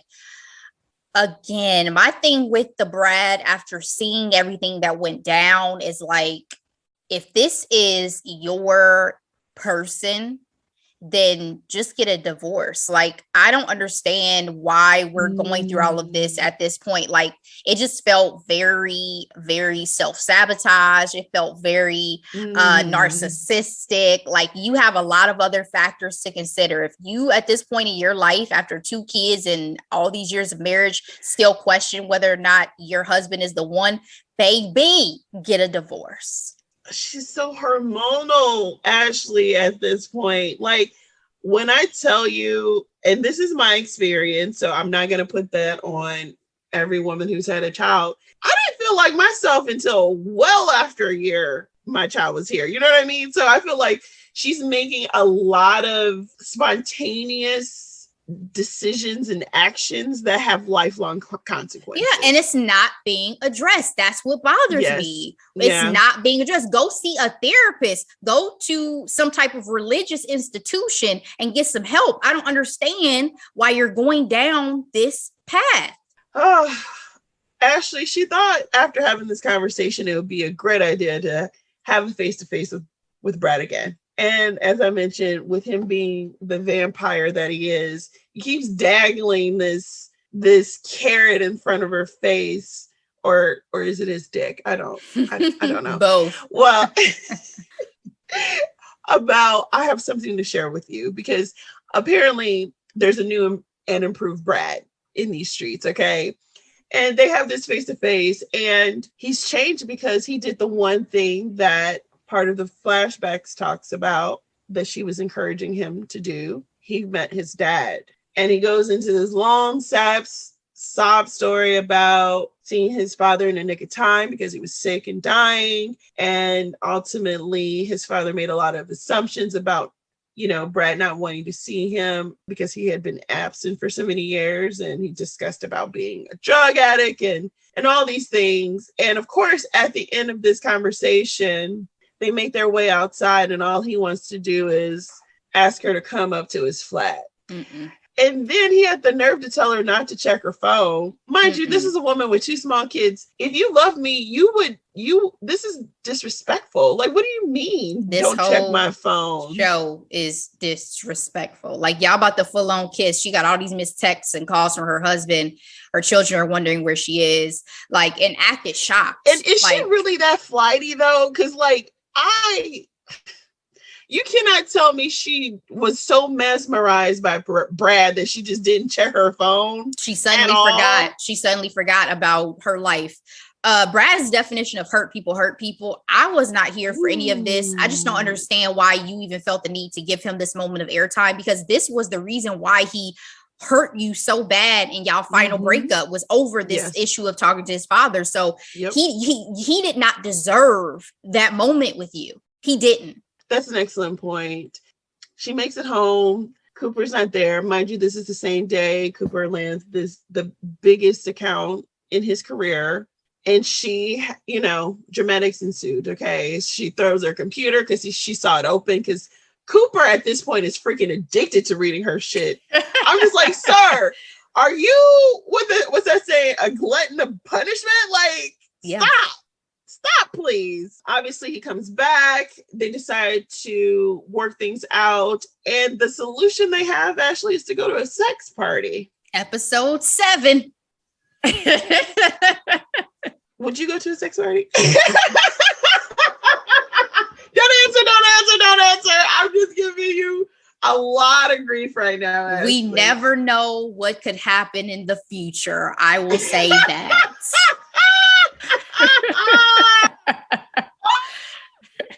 So Ashley, this sex party started with great intentions from both Cooper and Billy, because they feel like this is going to add, a spark to their 15%, so to speak. And it also gives them a new experience, not one that Cooper is trying to recreate for her. Excellent point.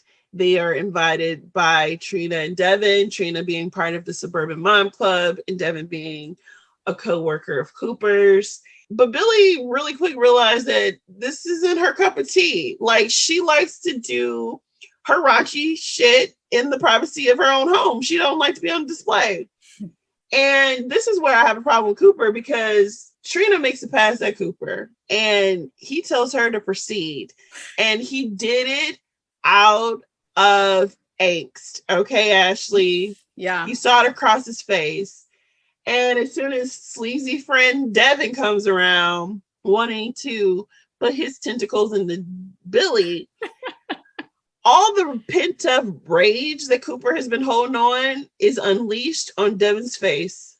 Yeah, seriously. I was afraid he's going to kill him for a second. Same. It just bothered me that Billy was like, this feels dangerous. This feels dangerous? Get out of here. Like, get out of here. I could not. And Trina, I never trusted Trina from scene 1. Day 1, never did. Never. So I did not feel bad for Billy even in this scene. I know something in my female spirit should, but she's pushed me even as the audience member too far. Like that scene, for me, that scene where she was off with Brad, neglecting her family back at home, was the final straw for me in terms of her behavior. That was the final straw. I gave 0 fucks about her for the rest of the series, just to be honest. So yeah, Ashley, you went straight to the part I was going towards. After the fight, they go home and Brad is there. Brad is there with the crusty ass ring that he had from 8 years ago, asking her to marry him because he knows her. And when she's whole married. They haven't been apart for 8 years. Okay, that's a lot of time. All I could think of is JoJo's Just a Little Too Late, Delora, I said, this is what happens when you let the world into your marriage. Chaos and shenanigans ensue. Woo! Preach. Okay. Preach. So Ashley, we go into this fantasy montage. She can imagine her living this rock star life with her children, with Cooper and Brad being the stepdad. The most disrespectful scene in this entire show was during that montage. When she imagined Cooper's children in that man's lap, I put in my notes, fuck you, Billy. Whoo, you have some strong feelings Girl, infidelity is a trigger. Especially when it deals with the disintegration of a family structure. It's very triggering for me. So I think you are a full-grown adult and you're making some decisions that are not just impacting your husband, but are impacting your entire family. And I'm not here for it. Well, to be honest, even though Devin is hella sleazy, I was of his opinion for most of the show with Cooper going down this downward spiral. You know, one of my favorite lines, he was like, you have a horny housewife. He's like, you need for me to Postmate some Viagra? Like, dude, what is the problem? He was like, the reason why you haven't done half the stuff that she did was not because it wasn't available. You just decided not to go down that route. So for me, I didn't have to be this bad. This whole situation didn't have to go down this hell. But imagine you're married. Imagine you find out information about your sweet, lovely spouse that you thought was one way, and you're literally trying to wrap your mind around the idea that this person and the things that they do and have done is just a shift. And I think because he was such a Boy Scout, crazy stuff. In his mind, she did, because he's a Boy Scout. I mean, let's be honest. Like, Cooper is a Boy Scout of a human being. And in a car, I mean, getting fingered in an elevator. I don't get it. It's not that big of a deal. Like, I don't. Delora, some people have not done a lot of things besides fucking in their bed and potentially missionary position. Like, you bring everybody is not the same. Some people's experiences are not the same. And again, I just think he thought his wife was just like him. He thought him and his wife were on the same page. And it's like, oh, you know, you've lived this life where you've been so sexually fulfilled, and I'm not meeting that criteria. I'm not saying her sex life is super wild, because to be honest, sometimes I thought Billy was acting a little like, oh, she's always so shocked at the provocativeness of the things in which she's doing. And I was like, are you never into these moments unless coerced? Like, you know what I mean? Like, you're always like, oh, we shouldn't do this. Oh, Brad, don't. Girl, stop. Well, that's playing into, because this whole film, again, geared towards women, obviously, and their pleasure. I mean, again, nothing vulgar in terms of certain shots in the face and all that. You know what I mean? And so it read so much like a romance novel, you know, literally. Fun fact, this is also based off a true story. I don't know if you knew that. Actually. It's based off of a book, or inspired by a book. Memoir, yes, 2016 memoir. 44 chapters about 4 men. It's written by Emmy Eastown, and she did say that she wrote about sexcapades in the past, and that she actually left her journal out for her husband to read. It wasn't a mistake like it is in the show, and their sex life was, you know, dulling out a little bit. And she said it got him to step the F up. Oh, yeah. So, the initial theory that Sasha had, where it's like, this is, you know, corrective behavior therapy or whatever she called it, is what it was in real life. Well, that's nice. Yes. Instead of you trying to have a full affair. She did not come into contact with any of her ex. She's still married to the same husband today. And so. Appreciate you. Yeah. Because Billy is trash. Period. All right, Ashley. So we're going to conclude this recap. So the fallout from the fight from the sex party is pretty monumental, Cooper himself is just sick of his actions. He feels like he has broken his wedding vows, that there's a stain on his name and marriage and the life that they built. One of the things that I thought was interesting, and I want to get your input on this, Ashley, is she was easy to forgive him for what he actually did with Trina versus him being resentful for just the communication she's had with Brad. Do you think it's equal? Do you think it's fair? Or what are your thoughts on that? I think what she did was way worse because really, I do, because to his point, what he did with Trina was completely meaningless. It was terrible to do that in front of your spouse, but you were at a swingers sex party, but he together. The resentfulness in his face when he said yes. I get it. I'm not saying it was right, but I'm saying she's playing with someone that she was in love with, who was again possibly the love of her life. It's apples and oranges. We're talking about a blowjob with a chick down the street that you don't give two shits about. A family friend who's been in the house and watched your children. Okay, I don't care. It's still not the same. Like, it's nowhere near the same, because what you're doing is you may end up leaving your whole family for this person and for this other life that you could imagine. Whereas emotional Cooper ain't trying to be with no Trina. Nobody care about Trina. Nobody. I'm sorry. Hoochie. Okay. In other bombshell events in this show, Cooper visits Brad at his flat. Did you see this coming? I didn't, but I did write that the idea that he went there and was willing to walk away from his family, is this love? Because if that's love, that's real love, I don't need it. I don't want it. I don't want it. I don't need it. And to that point, Ashley, he pretty much was like, if I give you Billy, which that's where I had the problem with. It's like, oh, the level of possession. And yes, there is some in marriage, but well, he didn't really say it like that, though. He said, if I walk away. He didn't really say it like, if I give you Billy. It's like, if I choose to remove myself from this situation, from this marriage, will you take care of my family? Not just her. You also will have my children. And mind you, he's doing this knowing that he has other options on the table, because again, Francesca has made it abundantly clear that she's like, if you want to get it, shoot. You can get it right now. Shooters shoot. Francesca said, I am on the menu. Sis had a copy of her keys available to give to him. She asked him, when are you going to leave her? This is not the Cooper I know. This is not you. Because at this point, Devin showed up to office with a busted face. Busted. Cooper came clean to Francesca, and Francesca had this whole conversation. So he's also coming to Brad knowing that he has other options, right? Mm-hmm.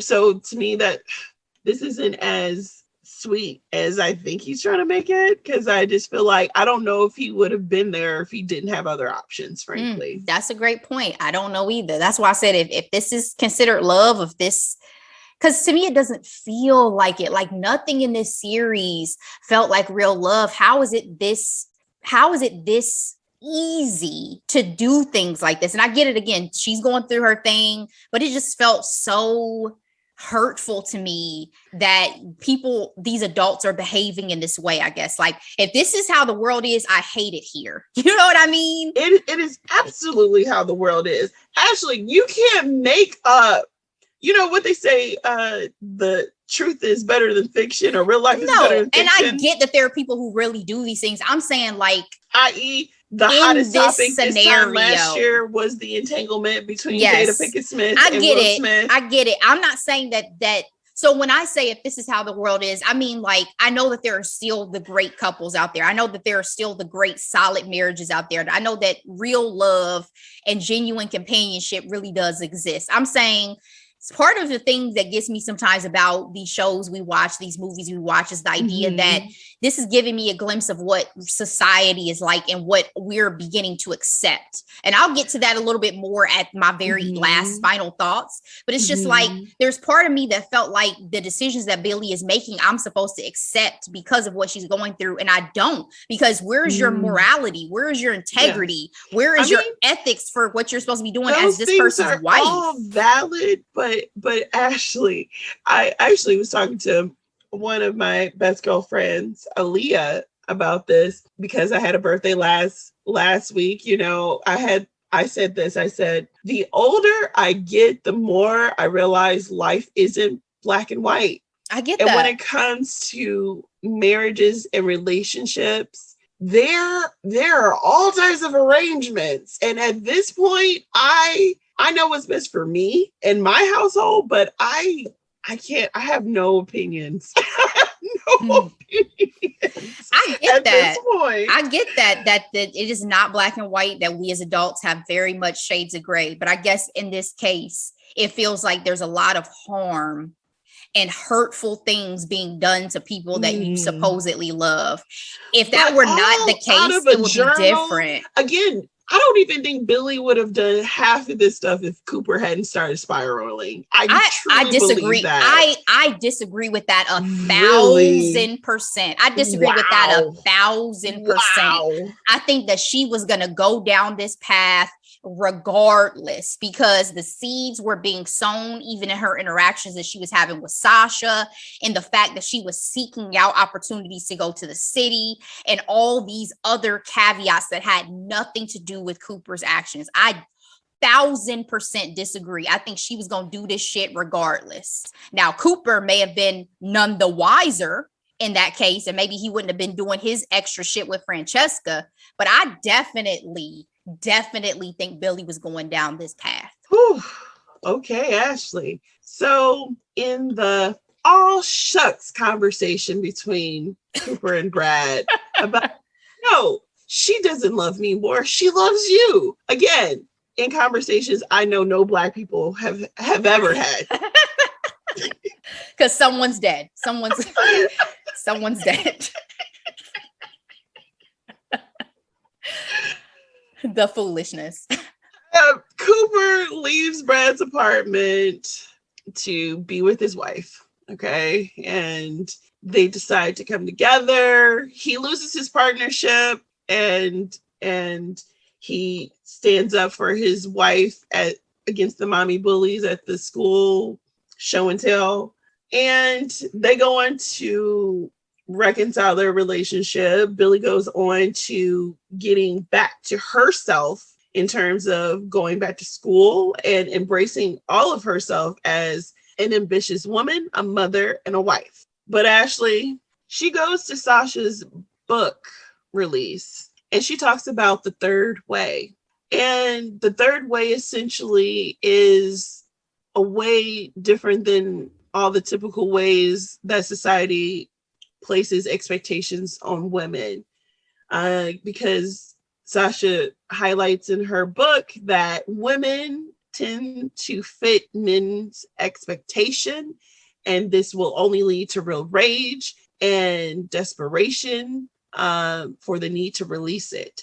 And this sends a shiver down Billy's spine. And we conclude this series, or this season 1, with Billy asking, can I have it all? I have 85% of the best life, but darn it, I want that 15% too. And she is running to Brad's flat. And she said, I am not leaving my husband. This changes nothing, but I burn for you. Or fuck me. That too. Yeah. But girl, can we talk about the chip that Cooper had on Billy?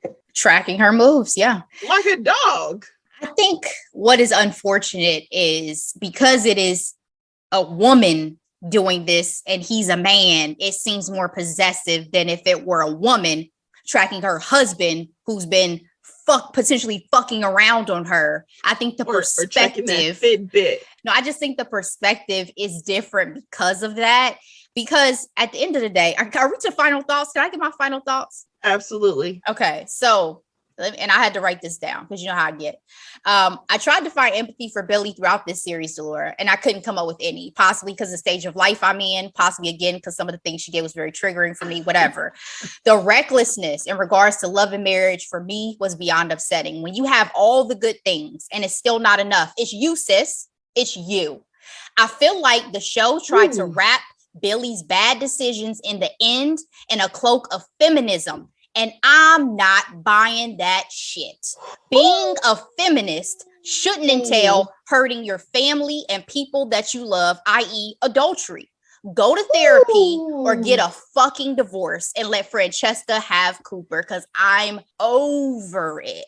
Talk that talk, sis. Talk over that talk. It. Yo. Well, I don't know how to follow that up. What I will say is they all got on my first and final nerves, as I mentioned previously. And again, excellent point on the cloak of femininity or feminism. Yes. But yes, sis was reckless. I just feel like it's always difficult for me to watch a show when I root for no one. i.e. power for me. That was power for me. And I felt like the thing about this show was, yes, hella sexy, but the storyline was messy enough that I kept watching. You know, it was a soap opera for sure. You know, this was a ride, and I'm glad that we decided to hop on it. We kind of said this offline, but we do enjoy quality stories and series, but it doesn't hurt to have a messy show here and there. For sure. Gotta have a little trash in your appetite every now and again. I will say one last thing is that in the interview that I heard the showrunner do about the series, she basically said that the ending was Billy's Don Draper moment because everybody loved Don Draper, even though he was had multiple affairs and Mad Men, all this and that. I didn't like Don Draper either. This is not about gender. I don't care if she was a woman or a man. That's the reason why I said I didn't mess with power. Y'all put power out here and y'all had ghosts. Yeah, y'all had ghosts out here having an affair by episode 2. So I wasn't here for him either. Like, don't make it seem like I can justify her bad behavior just because she's a woman. I don't. So if that was one of the intents behind the show, sorry, showrunner, sorry, main actress who also felt like she was living her best life. Y'all lost me with this one, and I am a female. So that's all I got. Well, thank you, Ashley. And if there's nothing else, time for a hidden gem. Mare of Eastown is one of mine today. That was on HBO. Had heard rave reviews about this show, and it was truly excellent. Kate Winslet stars as a detective in the show. So many twists and turns, a lot to dissect and digest, but she killed the game as usual, Delora. My second is Run the World on Starz. I don't know if we're going to recap any of these, but Run the World we've talked about for sure, as well as Mare of Eastown. Run the World is I hadn't finished yet, but I enjoyed it. I'm up to, I believe, episode 7. I was catching it while I was in Raleigh. Basic premise: a group of 4 girlfriends living and loving in Harlem. I love the vibe. I love the Black female cast energy. I love that Erica Alexander, aka Max for Living Single, is there to kind of tie in that. Don't talk about it. I don't know anything about it. I mean, that's all I have to say about it, is that she's a part of the cast. And it gives me that nostalgia of, 90s Black sitcoms to see her face on any regular basis. So enjoy the show for sure. I still have a few more episodes to get through.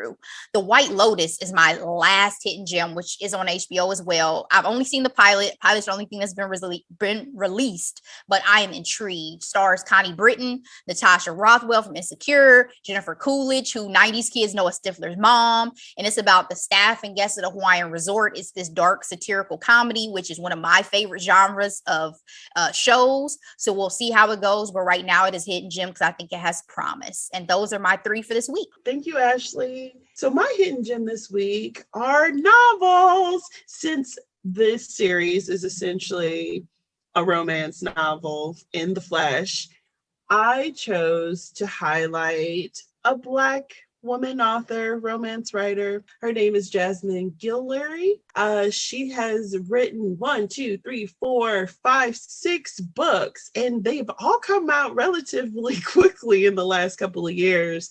I've had the privilege of reading her first 3, The Wedding Date, The Proposal, and The Wedding Party. I was not a romance novel reader. I read a lot about self-helps, like personal finance, 4 Agreements, and then I read a good Hunger Games type of novel. YA, you know what I mean? Genre. I read a lot of raunchy romance novels. But she talked about finding a gap in the romance novel industry, especially for Black protagonists. Really enjoyed, like I said, I read the first 3 books.